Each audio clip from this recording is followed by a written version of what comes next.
Hey everyone, welcome back to BDG Reviews. It's night 17 of 31 Days of Horror.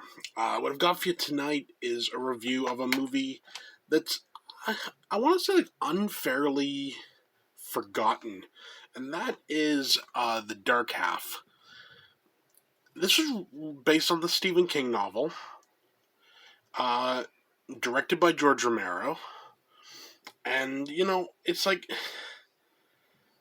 how can you forget about this movie, but no one ever really seems to talk about it?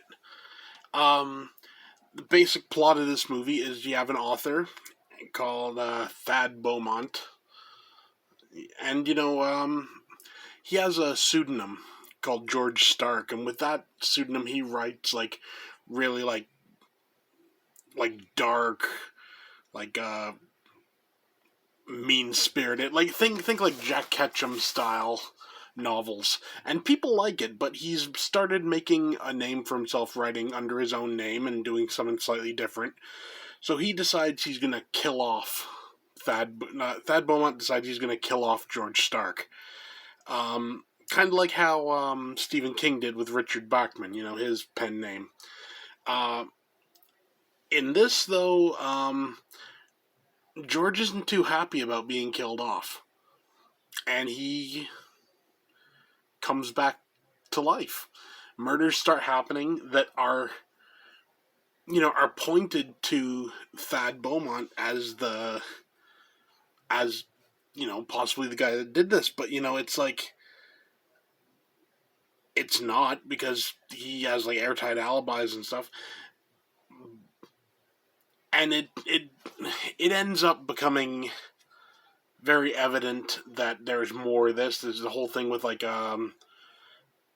what are they called, those twins that, like, you have like a twin that like dies in the womb or whatever and gets absorbed into you.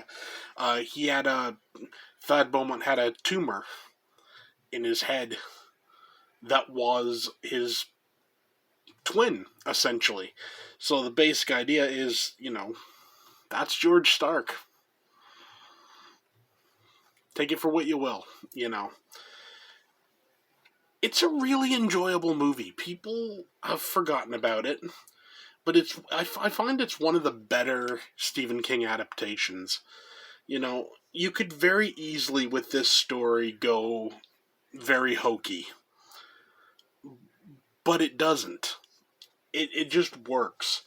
Effects wise, really decent effects. Let's see if it says who did the effects. Visual effects supervisor Kevin Kuchaver. Never heard of him before, but the effects are decent. The directing, of course, it's George Romero, so it's going to be good. And all in all, it's a very good story. It's just an all-around good story. This idea has been played with again. Stephen King played with it again in Secret Window. Kind of the idea of, like someone coming around and like saying like, I wrote this, but like it's like, no, I wrote this, and it's like, almost like a split personality type thing. It just works. It's a neat idea. All in all, for rating, I give this 8 out of 10. It's very solid. This release from Scream Factory is pretty damn solid. I mean, decent amount of effects, special features, considering that, it's not a collector's edition or anything. You can't go wrong with it. The sparrow scene at the end, it is what it is. It's a product of its time, but it was a decent enough effect. So yeah, I'll leave it at that. So yeah, 8 out of 10, Dark Half. Definitely recommend it. If you can find this Blu-ray, I definitely recommend picking it up. I don't know if it's still in print or anything, but if it is, do yourself a favor. So yeah, that's it for me. See you tomorrow.